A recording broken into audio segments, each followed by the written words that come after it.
But this is closer to home. It involves the incoming Gwinnett County Tax Commissioner. She tells Channel 2 Gwinnett County Bureau Chief Tony Thomas she feels her move into office is getting stalled by the man that she beat last month. Justin, it's an odd year here at the Gwinnett County Tax Office. COVID has delayed tax payments up until this month, a lot later than it normally is.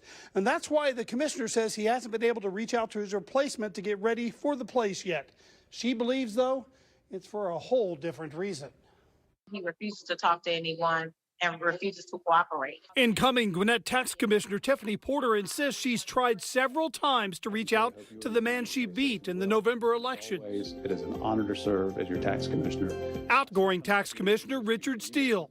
In a release, Porter's team wrote Steele was doing the same thing as Donald Trump, refusing to concede or help, and called the actions racist and sexist disrespect.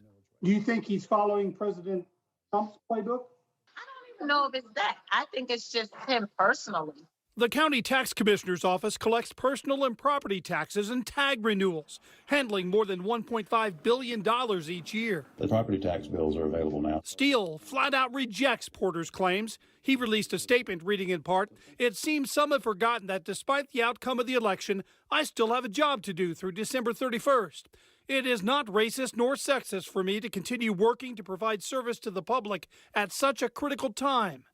No one at this office has been instructed by me not to speak with Ms. Porter."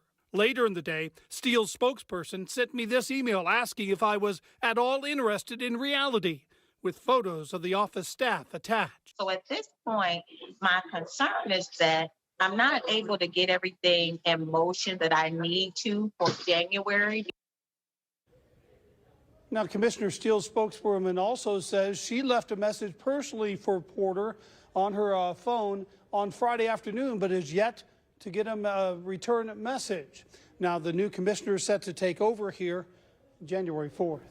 Live in Gwinnett County, Tony Thomas, Channel 2 Action News.